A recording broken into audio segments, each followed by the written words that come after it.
What's up, everybody? Mr. OG Games here, and today I wanted to share with you guys my fleet setup on the game Age of Z. Now, I'm only going to share T7 and T8 setup that I have because, well, as you know and have been watching, I'm not quite to those T9s yet, but making progress. I'm making progress. Once the depot is done there, I'll jump to the wall and then I will go up to 25. But I figured I'll share with you guys what my setup is for T8s and with some mix of T7s, and what has given me the most power in not only solo attacks but also group attacks. And group attacks is really the main focus, especially when fighting elite wars, and also doing things like the elite zombie challenge. That also has given me the best points this setup has. So I wanted to just share with you guys what that is.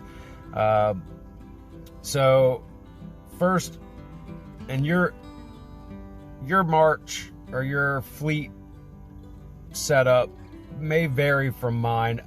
You want to set your fleet, especially on solos, based upon your own skill set, and you know what you're buffed and what your percentages will allow you to do. When attacking as a group, the setup I have right now that I'm going to show you is best for the group. If everybody in the group runs this setup, necessarily the amount of troops, but the formation, that will increase your success on the battlefield as well. So let's jump right into it here. We'll go into the garage, look at my fleet army, look at the number one, and it's fairly simple. It's fairly simple.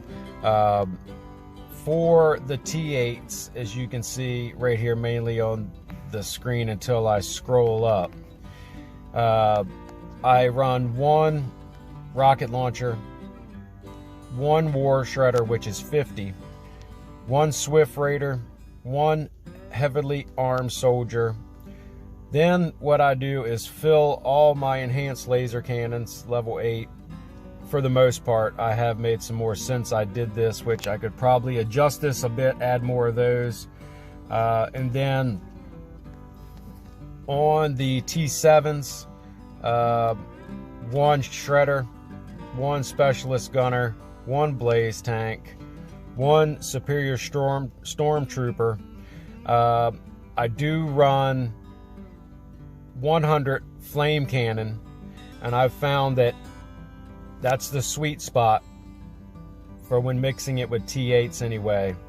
Anything more than that, I might be able to squeeze out a couple extra.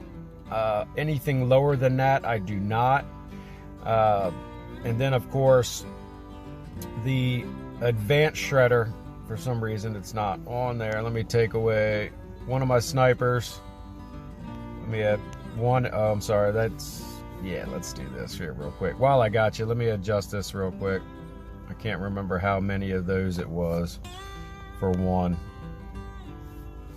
All right, let's see. And then yes, one. I don't know why that was off. And then I fill the rest in with snipers. And the sniper is actually not my strongest back row troop as far as attack, because your enhanced laser cannon is at 8. But you know that enhanced laser cannons, you can only have but so many because they're a specialty tier, so it takes longer to get those as well with less at a time. So you're going to fill in the back row with your sharpshooter sniper, and that's pretty much it. That is the setup that I use. Now this is also good for formation as well, because one, it's going to occupy all of the tiers of each. So you know, you figure you got 5 tiers of your T8s, then you have 5 tiers of your T7s, and that are it's early, sorry, 5 of 5, and that's going to spread the battlefield and the formation out. So even though you're sending one, when the enemy is in turn hitting you, they're going to aim for a specific troop first based upon their stats, and this gives your back row snipers and your laser cannons, followed by your flame cannon, that extra amount of time to make the hits. So that's what I'm running, that's what I'm using. The setup has been good to me as far as what I'm able to score points wise. Let me see here. I'm trying to think of the last time I actually went into it. Let me see here real quick. Right now, now you can see the top ranked guys here are killing me in damage, but they're also using 9s and 10s. But the rest of them, a lot of 9s in there. But 15th, not too bad. Not too bad for a guy that's using 7 and 8s only. I think my tech has kept me very strong, as I've talked about in previous videos, not to mention my equipment, with, you know, the boost that I put on those as well. That also in turn does help me quite a bit. Let's see here, I'm just always looking to see if I can buff one up. But yeah, the extensions on top of the equipment, that's what's just given me the leg up. Put the time in, took some chances, but in this game, like others, every little percent matters. Every little percent matters. There's the equipment stats, and then of course the extension bonuses. As you can see, long range attack is, I'm basically focusing a lot on attack for both my melee mid-range and my long range, and overall attack boost. But also another good one that you really would try to focus on too is reduction from the enemy when they hit you. That is a big one as well. It's basically taking strength away from them, and that keeps you in the fight longer.